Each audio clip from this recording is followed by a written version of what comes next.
This episode is brought to you by our good friends at NFL Sunday Ticket on YouTube TV. I'm sure by now you've all gotten back into your Sunday routines, but they could be even better. With NFL Sunday Ticket and YouTube TV, you get the most live NFL games all in one place, every game, every Sunday, and you can even watch up to 4 different games at once with multi-view, one of my favorite inventions of this decade. It's exactly what you need to catch all the action, make your Sundays more magical, and also YouTube TV is great. I got it this year. It's awesome. Sign up now at youtube.com/BS. Device and content restrictions apply. Local and national games on YouTube TV. NFL Sunday Ticket for out-of-market games excludes digital-only games. When it comes to towing, seeing is believing. That's why Chevy Truck's advanced camera technology offers up to 8 available cameras for 14 unique views, so you can focus on the view that really matters. Chevrolet, together let's drive. Learn more about Chevy Trucks at Chevy.com. Safety or driver assistance features are no substitute for the driver's responsibility to operate the vehicle in a safe manner. Read the vehicle owner's manual for important feature limitations and information.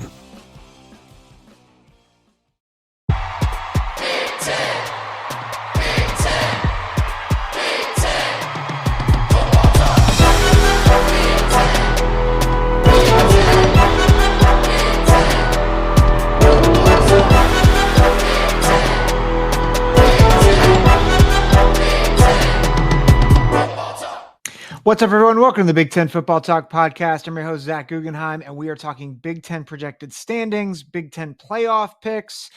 Make sure to like and subscribe wherever you get your podcasts, Apple, Spotify, YouTube. We're going to be starting to get podcasts up Mondays and Thursdays. Next week, we'll have State of the Wildcats and State of the Trojans. And after that, it'll be game week. We'll have game picks. It's going to be a great time. Start a football season. Make sure to hit that like button, smash that subscribe button. Before I get into picks, I do want to respond to a few comments. Got a little feisty in the comments, especially when I dropped the video about the reaction to the notice of allegations. First off, I do want to just mention I was reacting to the news. I think as things continue to come out, I would probably ease my stance that there will be postseason, at least severe postseason sanctions, just based on what I've heard and just what I've read.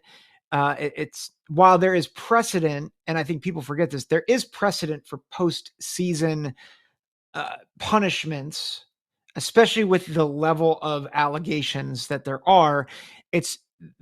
The allegations are primarily against coaches, although Michigan does have a level 1 violation. My colleague and good friend JR mentioned this on the Big Ten Huddle.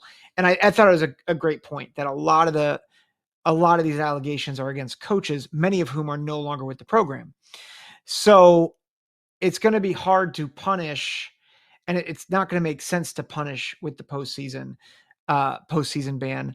But that being said, I think a lot of people came at me for that video. First off, I want to respond. Someone had mentioned that all it was clickbait. And I want to just be open and honest. For one, if you guys ever feel like I am just posting for clickbait, like I do welcome being called out on that, because that's not the point or the mission and vision of my show. I want to put this show on to be a reasonable voice in the sphere of college football. I want to be the anti-Paul Feinbaum. I want to be the anti-Colin Cowherd. And so if you guys ever feel like I am being clickbaity, I do welcome feedback. I would push back a little bit that a video about recent college news was clickbait. Someone I asked the question, why is this clickbait? And they mentioned, well, because you're saying that they violated rules and they did this. And I'm like, well, but they did. And I think we have to remember that reporting on news that gets clicks doesn't mean it's not news and that it's clickbait. This is a big deal. We still don't know everything that's going to happen. We don't know what the NCAA is going to do, but everyone is talking about it. And so I wanted to add my voice in.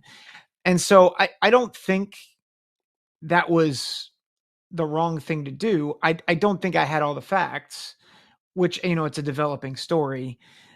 But I wanted to mention that with that, like if you guys do feel like I am moving in that space, I do welcome the feedback, the correction, because I don't want to do that. That's not my goal. My goal is to be a reasonable voice in the Big Ten, and that's my goal with this podcast. That's my goal in covering teams. I want to be fair to every team, including Michigan. So if you felt that way, I'm sorry. That's not the intent. I do want to point out, I wrote an article for the College Huddle called 5 Nonsensical Statements that have been made about the whole NCAA thing. I'd encourage you to go read it. It's in the show notes below. So click on that. I do want to clarify something. I mentioned the last point that it's nonsensical to say it's a witch hunt. That's not to say that the NCAA hasn't been incompetent. It's not to say that the NCAA hasn't gone after Jim Harbaugh a little harder and oddly at times. And so I don't disagree that the NCAA has looked foolish in the way they've pursued this at times. I think that the real issue is Michigan has not helped themselves in this investigation. And so to say that it's a witch hunt when you you continuously add suspicion to yourselves, that's not a witch hunt. That's being stupid. And I'm not saying necessarily that the coaches are being stupid. I think Michigan's PR department's terrible right now. Recently with Jim Harbaugh saying, I'm coming to the game. I'm not coming to the game. Why are you not coming to the game? Is it because you had the NCAA come after you? It's like, no, it's because I want to be with my team. Like, we believe that. And Sharon Moore says, oh, we don't want to do anything to spite the NCAA. Hashtag Michigan versus everybody. At some point, you got to stop dressing up a pig with lipstick. Like, just own it.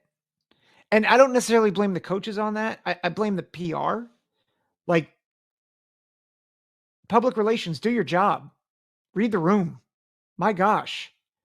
Just own it. And so, but because they're not, it adds suspicion. And so that's why it's not a witch hunt. It's incompetence on both sides, but it's not a witch hunt. Like, a witch hunt is presuming that the other side is completely innocent, and that's not what this is. Now I think the NCAA has not been helpful, but so I just want to point that out. The other thing, there was a long thread in that video, which I ended up deleting because the guy was cursing up a storm, and I just didn't like how the thing was going. But he was mentioning that everybody cheats, and I'm like, that's not an argument. Like, that's not, like, you can't just say everybody cheats, so we shouldn't punish anybody. I can understand if you're saying that, and like there's a self-righteous tone to it. Like, oh, everybody cheats and you're just blaming us. And you paint yourself as holier than thou. Like, that makes sense. And I do want to point out, like, Michigan is not the only team that has done stupid stuff, right? And there's been much more severe things morally, ethically, which I won't get into here. But that logic to say, well, everybody cheats, it can be used as a sense to just kind of dismiss everything. And you take that to its logical end, you're basically saying, let's just forget all the rules, which you can't do, right? If the shoe is on the other foot and this is Ohio State, I can guarantee you Michigan fans would want Ohio State just blown to smithereens by the NCAA. Like, if we're just being completely honest. So I don't think that's a good argument. You can't use that argument. the logical end of that argument is, well, let's just abandon all rules and let's be the Wild Wild West, which we kind of are right now, and it sucks. So like, don't use that logic. By the way, if you use logic, or if you try to talk about that in the comments, I'll respond in the comments, and I'm going to fight on some of these things. Now, if it shows that you don't care or you just don't want to listen, like I'll drop it and I'll delete the comment thread. But ultimately, I wanted to respond to that. We can't make that argument in this case. Like, it's just nonsensical. There's a reason why there's rules. Even if you don't like the rule, when those rules are in place, you have to honor them, and you have to dole out consequences when those are broken. So that's it. I've spent 9 minutes too long on that. When this video, you listen to this video to talk about Big Ten projected standings and Big Ten playoff picks. I want to start by saying this is the hardest thing I have done on this show.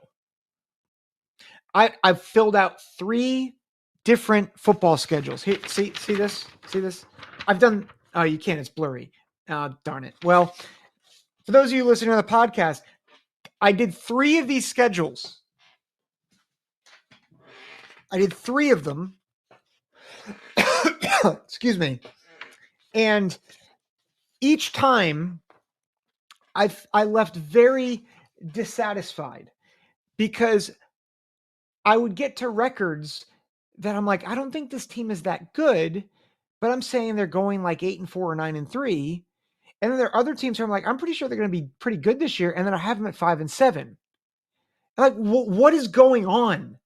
And I realized, and I've alluded to this in other videos, there's a lot of things we have to keep our eye out on this year. One is that the schedules really matter. We're so accustomed to East and West. Ohio State, you knew 6 out of their 9 Big Ten games every year, right? You knew Wisconsin's at least 6 out of 9 games every year. If you're not looking at the schedules, you will be very shocked that certain teams finish where they do. Especially because I think there are teams that are going to be really good that end up being 8-4 or 9-3, that in most years they'd be 10-2 or 11-1. I think there are other teams where you're like, a good year for them would be 6-6 that end up with more wins because their schedule is atrocious. They got the luck of the draw. And I think that's one thing to keep in mind. The other thing to keep in mind, travel is going to be a factor. Some teams have to travel a lot, especially several of the West Coast teams, they're traveling back and forth from the West to the East. Whereas some teams, Ohio State being one of them, they travel to the West Coast once and that's it. And so that really does play a factor into some of my calculus. Also, the way teams and games are set up. Some teams I have upsetting like a top 15 caliber team only to lose the next week because it's just a tough turnaround and it's an away game and maybe it's a bad matchup. So it was really hard for me. And then I think lastly, just recognize the floor for the kind of the basement dwellers of the Big Ten. It's a bit higher than it's been. Maybe with a couple of exceptions. But I do think there's more parity in the middle and bottom tiers than before.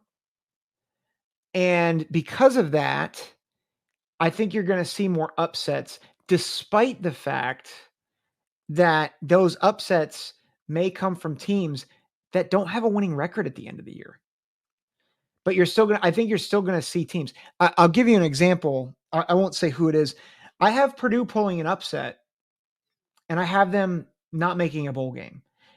And I think Purdue actually could be a decent team this year. It's just their schedule stinks. And by stinks, I mean it's brutal. Like their schedule, I mean, they go on the road to Oregon State. They play Notre Dame. They go at Wisconsin. They play Oregon. They play at Ohio State. They play Penn State. It's like that's a bear for a team like Purdue. Like most of those aren't they're not toss ups. They're like probably 2-score underdogs in most of those games. If they're playing a West schedule, it's a little different. Like if they were playing a typical West schedule, I'd probably have them going to a bowl game this year. But they play Notre Dame at a conference and they play. So I think just realize that is going to be a factor in these rankings. And so without further ado, what I'm going to do is I'm just going to go from bottom to top and kind of go through the schedule and any key highlights. I'm not going to go game by game. I'm just going to tell you some of the highlights. So I've got a 3-way tie for last place in the Big Ten.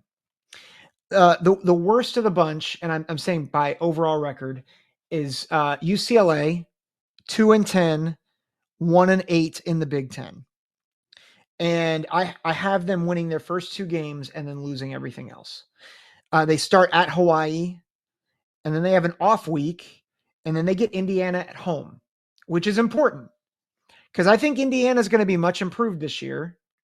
But I think a road trip to UCLA is going to be a little tough for them, especially as they continue to manage, their new roster. A lot of new players. They'll be coming off probably a couple wins, which we'll get to. But I think that's going to be a tough game for them to go to the Rose Bowl. And I think UCLA has more talent. Again, I think the floor is a little higher than maybe people expect. The schedule's just brutal. So I said I wouldn't go game by game, but I'll just give you the schedule highlights after their first 2 games. At LSU, Oregon, at Penn State, Minnesota, at Rutgers, at Nebraska, Iowa, at Washington, USC, Fresno State. I mean, it's awful. And while I think UCLA has the ability to go up and get one, I think what really strikes me is just it's the Avalanche. Like they just don't get a break after Indiana. And even Indiana's not a break. Like Indiana's going to be decent, but it's like at LSU, Oregon, at Penn State, that's your next 3 games after Indiana. Like that's what ruins seasons for lesser teams. So I've got UCLA at 2-10, 1-8. Tied for last place is I have Northwestern 4-8, 1-8 in the Big Ten. And it's hard. I feel like I'm going to get more information about Northwestern next week. But just from what I've seen in the transfer portal and the recruiting and who's coming back, I just don't have a lot of confidence in Northwestern. Like and that's not to say that I'm down on David Braun. I think he's a good coach, but they're changing a lot of coaches. He's bringing in his guys. I think that the loss of the quarterback, Ben Bryant, is a pretty big blow. Mike Wright comes in from Vandy. He was at Vandy and he was also at Mississippi State a year ago. They have Jack Lausch. They have Ryan Helinski. Ryan Helinski has not been very good in relief over the past couple years at Northwestern. I think it's a big blow. I'm concerned about the lines. They've hit the transfer portal, but they have not hit it as well as Indiana has. So they've gotten some group of 5 guys, Jalen Pate from Wyoming. They got RJ Pearson out of BCU, who I believe that's an FCS school. They got Richie Haggerty out of Miami of Ohio. Some of these guys are projected starters, but they weren't all-stars like some of the guys that Indiana got. And I thought last year was a good year. They also had a pretty decent schedule a year ago, right? They beat Minnesota in overtime. They played Howard. They got Maryland at home.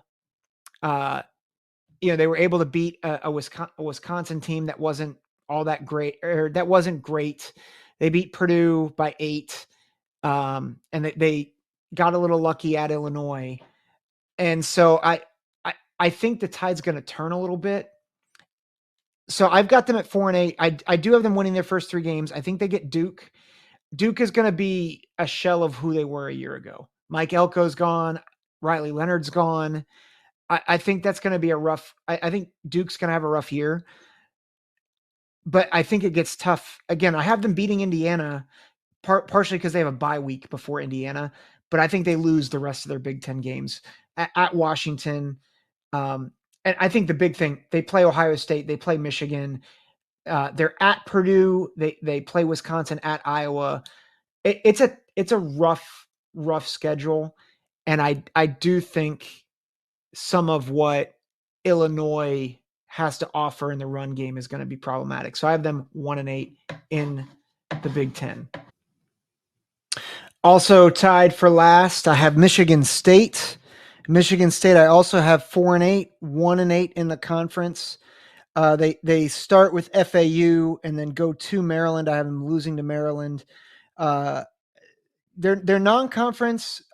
I didn't know what to make of the game with Boston College. I have them winning just because I do think, they are also in transition, and I don't know. I think that Michigan State's quarterback, their quarterback situation is a little bit better than Boston College's. So I just kind of went with Michigan State there. But again, it gets brutal. Ohio State at Oregon. They play Iowa at Michigan. They do get Indiana at home, but I'm picking Indiana to win that game. And then at Illinois, Purdue, I have them beating Purdue. No, wait, sorry. Yes, I have them beating Purdue on a Friday, and I'll explain why when I get to Purdue, and then losing to Rutgers. So I have them, their one win in the Big Ten is Purdue at home, and it's a Friday night game. So it's gonna. I think it's a tough schedule for Michigan State. I think they don't have a lot of talent. I think they have some guys that Jonathan Smith has brought over. I just don't think it's going to be enough to compete yet in the Big Ten, especially with this schedule. Tied for 14th in the conference, I have 2 teams. I have Purdue, 4-8, 2-7 in the Big Ten. This is where things get weird, and it's going to be weird throughout. So they get Indiana State, and then they have an off week. So I have them beating Indiana State. They play Notre Dame. I think Notre Dame's going to be really good. I think they're a playoff team this year. They go to Oregon State, and Oregon State is a bit depleted because of Jonathan Smith leaving them. So I do have them going on the road and beating Oregon State.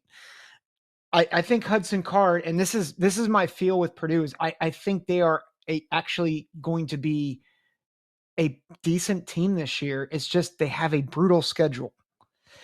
They play Nebraska at home. I have them losing to Nebraska. They're at Wisconsin, at Illinois, and Oregon. That 4-game stretch is, I think, is underrated and brutal. It's, those 2 away games bracketed by Nebraska and Oregon, I think, are tough. They get an off week. They do get Northwestern at home. I have them winning that game. And then here's my upset. One of my upset specials. I think they beat Penn State at Ross-Ade. I think Ross-Ade is a hard place to play. I think it's likely that it's a night game. And while I do think Drew Aller does improve, I think if they get into a shootout in a game like that at Ross-Ade, I think that's a type of game where Purdue just shocks the world and beats Penn State. And I think Penn State, while I think they have talent, I do think that they have some deficiency, losing some of their guys on the defensive end or defensive back end. I think Andy Kotonuki will be an upgrade. I just don't know how I feel about Franklin's influence on the offense. So I'll talk more about Penn State as we get more to the top. I have Maryland tied for 14th. 5-7, 2-7 in the conference. I know I have been on the record. I'm not a Mike Loxley guy. And this is one of those where I am willing to admit that there's probably a little bias here. That being said, Phil Steele, and I think Phil Steele is one of the best in the business. He has a couple of algorithms that put Maryland at 10 wins.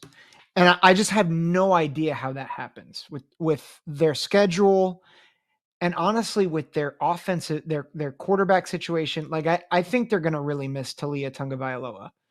I know they have MJ Morris coming in. He's fine. I think their offensive line takes a step back. And while I think the defense, gets a little bit better, I just think it's going to be a tough road for them. They have UConn, Michigan State, at Virginia, and Villanova the first 4 games. And so I think they start hot. I think they start 4-0. Then they go to Indiana.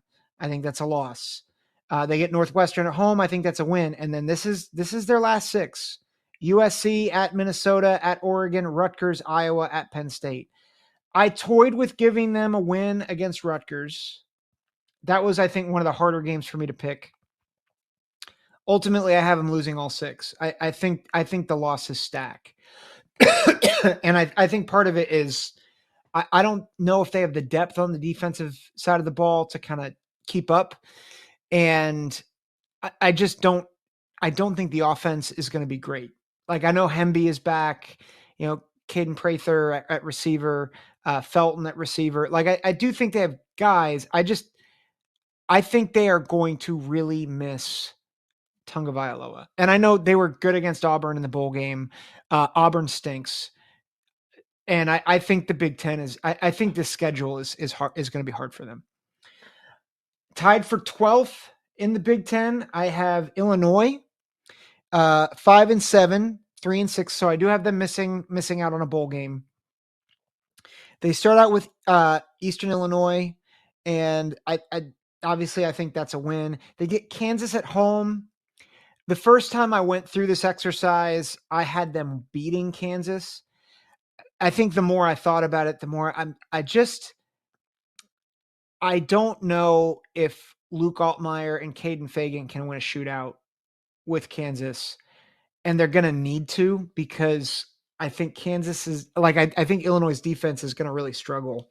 They lost their 2 best players on the defensive line in Johnny Newton and Keith Randolph. I'm not sure they've upgraded on the defensive side of the ball. So I just think that's going to be a tough game, despite the fact that it's at home. They do get CMU, so I think they win that game. And then again, at Nebraska, at Penn State, I think they lose those. I have them beating Purdue before losing, again, Michigan, at Oregon, and Minnesota, back to back to back. It's just rough. And then I have them closing out winning 2 out of 3. Michigan State and at Northwestern, I have them losing at Rutgers.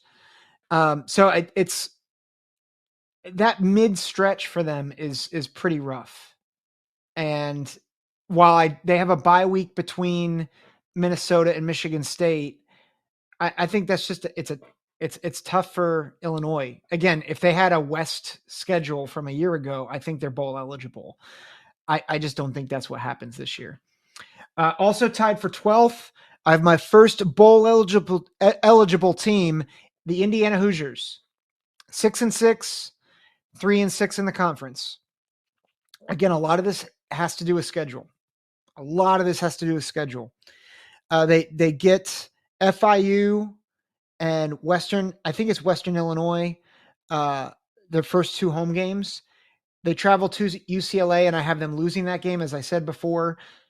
2 more home games, Charlotte and Maryland. And then I do have them losing at Northwestern, because again, I think Indiana is improved, but I'm not like, I think it's going to take them a little bit to gel. And I just think away games, it's a bit more of a toss up for Indiana.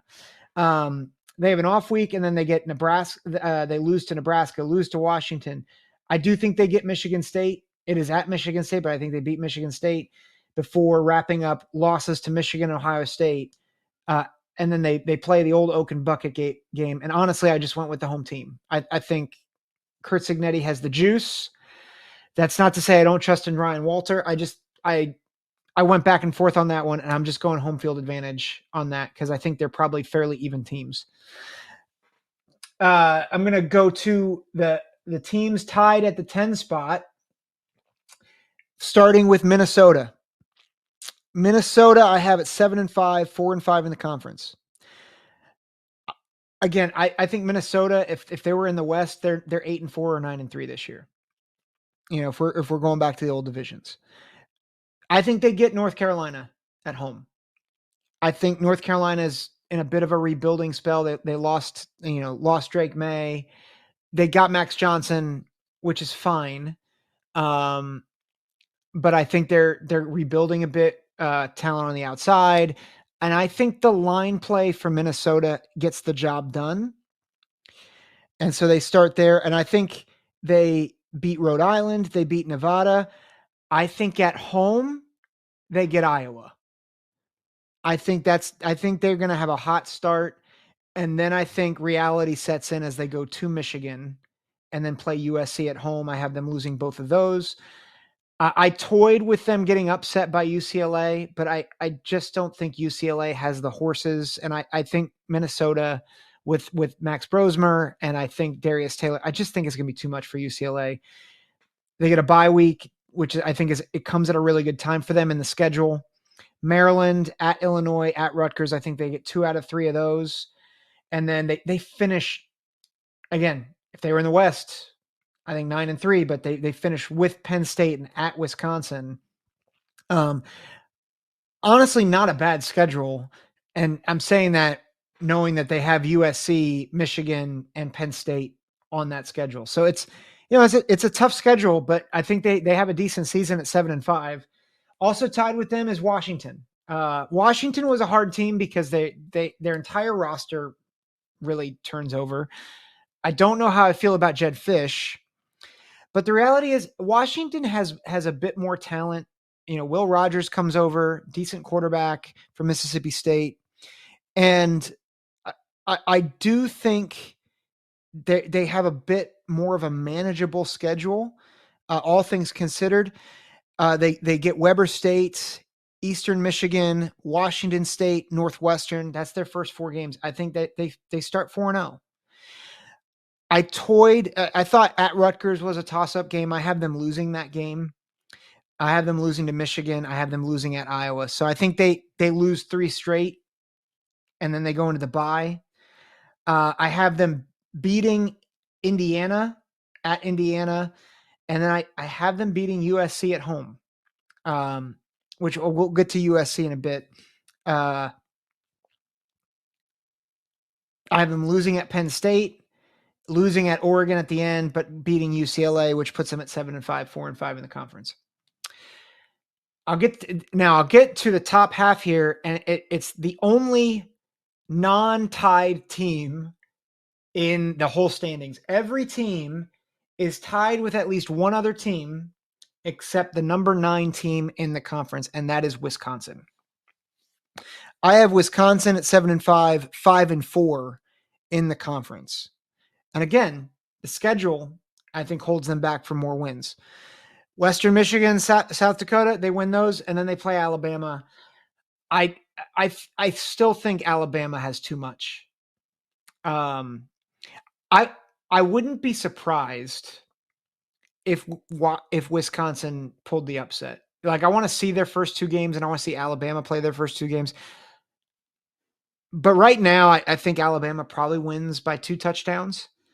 But I'm curious about that game. Bye week, and then they go to USC. I have that as a loss. Purdue, at Rutgers, at Northwestern. I have them winning all 3. I think they are a cut above each of those teams, including Rutgers, who I'm high on. Losses to Penn State at Iowa, and then win, Oregon at Nebraska and Minnesota. I think Wisconsin's going to be better this year. I think they are going to be a better team, maybe even much better. And again, the schedule's the problem. And so I've got them 7-5, 5-4. I have a 4-way tie for 5th. Again, it's messy. 4-way tie for 5th. First team I'll talk about here is USC. I have them 8-4, 6-3 in the conference. I think they get LSU. When I first saw that they were playing LSU, I immediately thought it was a loss. And then you look at the roster, you look at who they lost. I mean, they lost 2 stud receivers. They lost the Heisman winner. You don't just recover from that. And also, LSU's defense might be as bad, if not worse, than USC's was a year ago. And I don't know if what they've done to really improve it. So I'll be honest. I don't know much about LSU. I know there's a lot of hype. I'll just say this. I think USC, I think they'll be hyped and ready to go. And I think Miller Moss with Zachariah Branch, I think with the offense that they have, I know that they lost a lot, but I trust Lincoln Riley to have that offense ready to go, especially against a defense that really has struggled over the past couple of years. So I've got them beating LSU in the opener and beating Utah State. But again, then it gets real. They play at Michigan. I have that as a loss. I do have them winning 5 straight after that. Wisconsin, Minnesota, Penn State. It's Penn State at home, at Maryland, and Rutgers at home. And then I think Washington gets them at Washington. I think that is a tough environment. It's coming off a pretty tough stretch of games.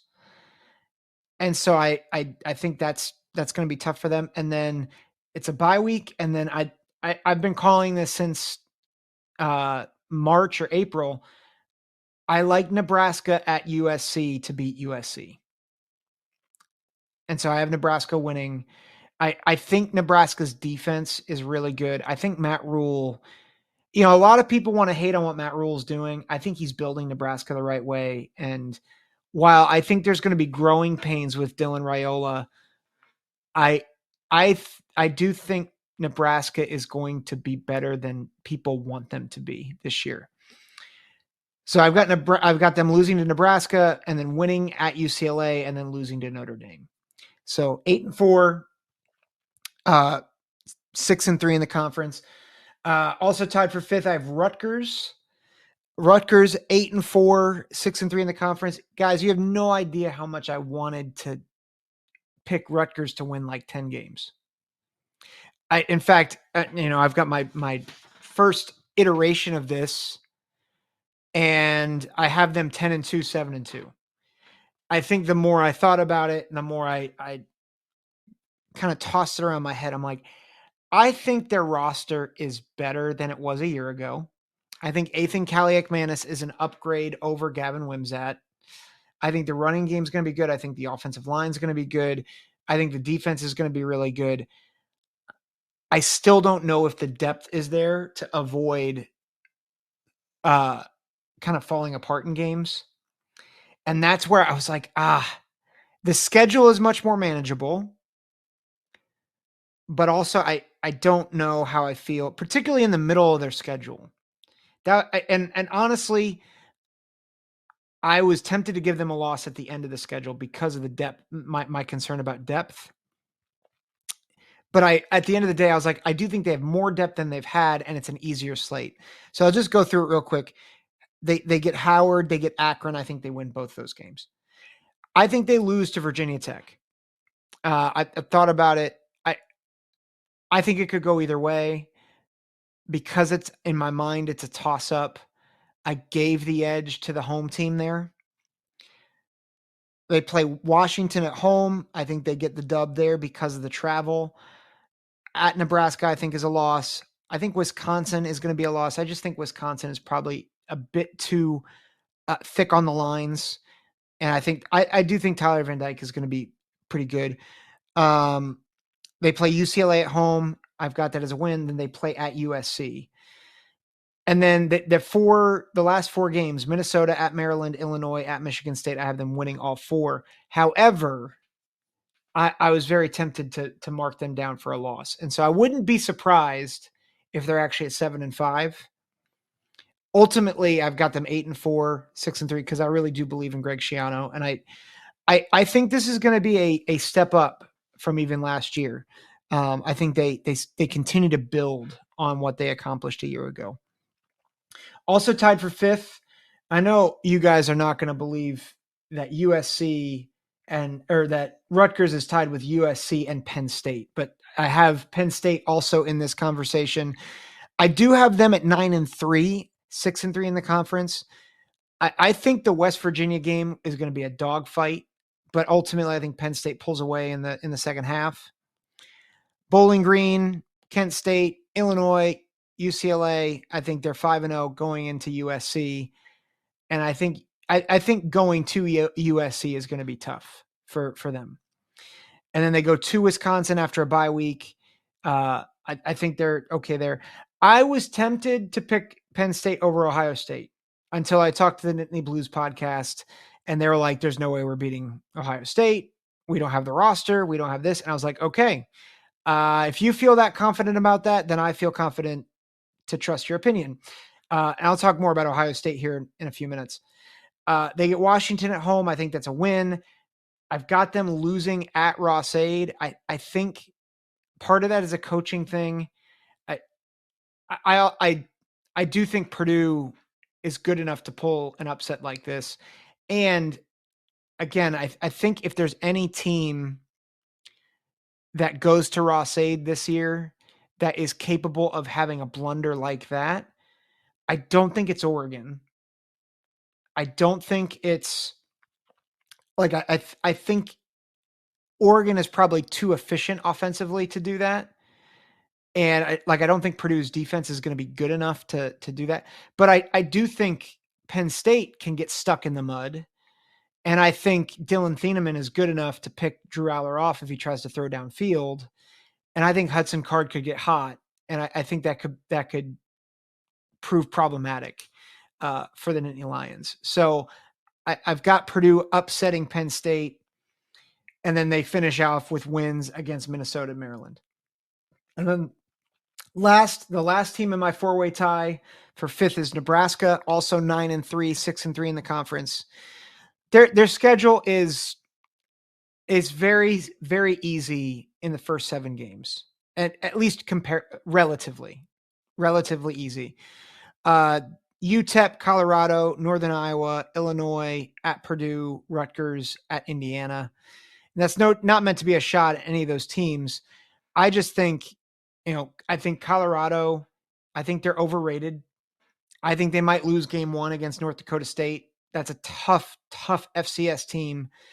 And then they got to play Nebraska, who want nothing more than to put 100 on Prime and his boys, and it's at home. Then it's Northern Iowa. I think they get that. I think they have the edge against Illinois in the trenches. I think they have the edge in the trenches against Purdue. I think they're a little bit more talented than Rutgers, and it's at home. And then at Indiana, I think the trenches, they're a little bit better. And then I think, the last 5 games are tough. At Ohio State, they play UCLA. Then there's a bye week at USC, Wisconsin, and at Iowa. I think they pull off the upset at USC because of the trench battle. And I think they lose to Ohio, and I think they beat UCLA, but I think they lose to Wisconsin at Iowa. But I still think they finish better than Wisconsin, or they finish better than Wisconsin. They do not finish above Iowa, Iowa beats them on the field and they beat them in the standings. They are tied for 3rd. I have them 10-2, 7-2 in the conference. Again, the first 3 games, Illinois State, Iowa State, Troy wins. And then they go to Minnesota, and I picked Minnesota. I think they lose a game that you're like, why'd they lose that one? And I think Minnesota is good enough to make them pay. I think Brosmer is good enough to get enough on that defense. And I think I think Minnesota is going to be a little bit better than people expect. It's at Minnesota. So I think they lose that game and then they play Ohio State after the bye week. I think that's their other loss. But then the rest of the schedule, they get Washington at home, they get Wisconsin at home, they get Nebraska at home, and then their away slate. It's really, aside from Ohio State and Minnesota, it's really the away games that I would want. Michigan State, UCLA, and Maryland. And so I think Iowa wins those games. But so I have them finishing tied for third, 10-2, 7-2. We're not going to get Iowa in the Big Ten championship game, despite the fact that I was thinking about it. Before I get comments saying, have you seen Cade McNamara and how bad he is in the scrimmages? I just want to tell you, I don't care. I don't care because did you see their quarterback play a year ago? And they still, I think they were either 9-4 or 10-3. Like, this is Iowa we're talking about. And I do think that Tim Lester is going to get things going, which is why also I think in the beginning of the season, they might stumble at Minnesota, and I think they will lose to Ohio State. But I think as Luke Lachey gets back involved in the offense, as Cade McNamara gets more comfortable in the offense, I do think they will be rolling by the second half of the season. Rolling relatively, right? Because Iowa offense, we judge it on a scale, like it's on a curve. So, but Iowa has proven time and time again they don't need an offense to get to 9 or 10 wins. So, the other team I have tied for third, and this is probably my shock, and it was a shock to me as I was thinking about it, is Oregon. I have Oregon at 10-2, 7-2 in the conference. And I'm shocked not just by the record, I'm shocked by how I have them getting there. But just stay with me. I think they beat Ohio State in Autzen, which probably begs the question, where are the two losses coming from? And I'll tell you where they're coming from. At Michigan, at Wisconsin. I think Wisconsin is good enough to get them. It's at Camp Randall. It's a tough environment. It's, a long season where they've been commuting across the country almost every other week. It's near the end of the season, not a lot of buys. Have been 1, 2, 3, 4, 5, 6, 7, 8 straight weeks without a bye. And their away games in that last stretch, it's at Purdue, at Michigan, at Wisconsin, all within a 4-week span. That's a lot of travel. And I just think it's going to catch up to them. And I think Michigan, I think their defense is going to really stymie Oregon. Like, I don't think they'll completely stop them, but I think that's just going to be a tough nut to crack. And I don't think Oregon, I think Michigan has quarterback issues. This episode is brought to you by Experian. Are you paying for subscriptions you don't use but can't find the time or energy to cancel them? Experian could cancel unwanted subscriptions for you, saving you an average of $270 per year and plenty of time. Download the Experian app. Results will vary. Not all subscriptions are eligible. Savings are not guaranteed. Paid membership with connected payment account required. Ryan Reynolds here for, I guess, my 100th Mint commercial. No, don't. I mean, honestly, when I started this, I thought I only have to do like 4 of these. I mean, it's unlimited premium wireless for $15 a month. How are there still people paying 2 or 3 times that much? I'm sorry, I shouldn't be victim blaming here. Give it a try at mintmobile.com/save. Whenever you're ready. $45 upfront payment equivalent to $15 per month. New customers on first 3-month plan only. Taxes and fees extra. Speed slower above 40 gigabytes. See details. They still have an offensive line. They still have a running back. They still have a tight end that are all really good. And I think that's going to matter.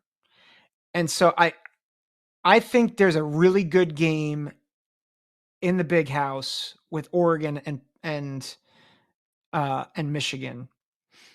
And because it's at home, because of the line, I'm picking Michigan there, and I'm picking them to lose in an upset to Wisconsin because of just exhaustion. Then they get an off week and they get Washington at the end, and I think they win that game. But again, schedule, travel. Like I think people, if you're thinking about it from like a video game standpoint, you're like, well, the second best roster, the best roster in the Big Ten is Oregon. I don't disagree with you. I think the travel is going to kill them. Like I think ultimately they will struggle with the travel. So those are 3 through 18. Those are my teams there. My top two, and there's a tiebreaker here, so they're tied, but they're not really tied. But they'll rematch in the Big Ten championship game. Ohio State and Michigan. Let me start with Michigan. I have Michigan 10-2, 8-1 in the Big Ten. I think they lose to Texas, and I hope and pray they lose to Ohio State. And I'll tell you, I almost biasedly picked Ohio State to lose to Michigan because I don't really trust Ryan Day. And I think that's more just like post-traumatic stress from the past 3 years. But if I'm being honest, I just think Ohio State's roster overall is better. They'll have gelled with Will Howard. And I think Ohio State's defense is good enough to limit the run game and force, whether it's Orji, whether it's Jack Tuttle. I think for Michigan's sake, I hope it's not Jack Tuttle. I just think I think that's going to be a tough ask, especially in the horseshoe with the talent that Ohio State has. I've been wrong before, and I always do this, and I'm like, oh my gosh. I thought Ohio State was going to, this is the year that Ohio State was going to come back and beat Michigan. And of course they don't. So I'm a little scared to make that pick because in at least one of my iterations, I had Michigan beating Ohio State. I think though, as I was trying to think of the pathway forward, I'm like, no, I think it's a home game for Ohio State. I do think there's limitations on the offense that are going to be problematic, especially with the defensive personnel for Ohio State. So, but I do have Michigan beating Oregon at home. I have them beating USC at home. They go to Washington, and I was tempted to pull the trigger for an upset there. I think, again, travel matters. You know what cures a lot of ills? Defense and a running game. And I think they have that in spades. I think they're going to make a lot of quarterbacks miserable this year, including good ones. So I've got Michigan 10-2, 8-1 in the conference, and the first of two Big Ten championship participants, which the other one being their rival, Ohio State. I think they lose to Oregon, and I don't think they lose to anybody else. And part of my rationale for losing to Oregon, it's twofold. One, it is their only trip out west, and I think that I think that is significant. But they're also coming off playing Iowa, and Iowa, I think, is going to rough them up a little bit. And I think they're still going to be getting used to things, trying to gel offensively. And I could see that game getting into a shootout and, maybe the game getting away from them in the fourth quarter. So I think there's a legitimate pathway for Oregon to beat Ohio State, even though I think Ohio State's probably a little bit better on the lines. I could see where Will Howard, maybe there's miscommunication. They're struggling with the noise and Otson, and that really messes them up. But I think after that, like Nebraska and at Penn State, that's a tough turnaround. But I don't think Nebraska has the offense to really overcome Ohio State's defense. And then I think, at Penn State, it's similar. I think defensively they might be good enough to hang for a while, but I don't know if the offense is going to be good enough, especially on the line. And then I'm picking Ohio State over Michigan. I think I just think the roster is a little bit better. And because of that, yeah, I just think that's going to be tough in that game at home. I'm not going to pick the Big Ten championship game.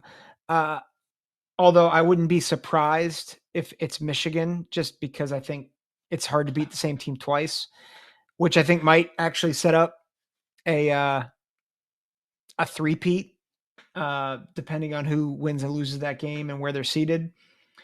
I do think both Ohio State and Michigan make the playoffs, and I think Oregon makes the playoffs. I do not think Iowa makes the playoffs.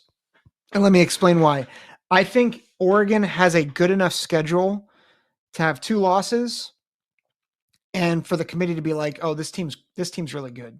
A win against Ohio State, you lost at Michigan, you lost at Wisconsin, which Wisconsin's a respectable team. You went on the road and played at Oregon State, which I don't think will be much, but I think that win against Ohio State will loom large, and I think that gets them in probably like around an 8 or a 9 seed. I think Michigan probably is like going to be a 6 or 7 seed if they lose the Big Ten championship game. Obviously, they'll be a top seed if they win. And then Ohio State, if they go 12-1 and beat Michigan, they're a top 2 seed, easy. And depending on what happens in the SEC, possibly the number 1 overall seed. So those are my picks as we approach the season. Let me know where you think I'm wrong, because I'm sure you do. We've got some great content coming. I'm going to try to get some guests on here to talk about, to help me make picks for week 1. I just had the privilege of chatting with Matty O and TJ from Common Fan. And if they're not in week 1, I'm going to get them for week 2 for that Nebraska-Colorado matchup. They're a hoot, guys. If you want a good Nebraska podcast, make sure you check into Common Fan. Of course, they're part of the College Huddle community. This podcast is also part of the College Huddle community, so make sure you are locked and loaded into that. Again, check out the article I wrote on the College Huddle. I'm going to try to write a little bit more as I have time, because I have all the time in the world, right? There's sarcasm. Again, thanks for listening. If you want to catch this on YouTube as well, I'll try to do cut-ups of each team, 2 to 3 minute segments. But again, really appreciate. I'm excited. We're here. 2024 college football season is upon us. It's going to be exciting. Thanks for listening. Take care. God bless.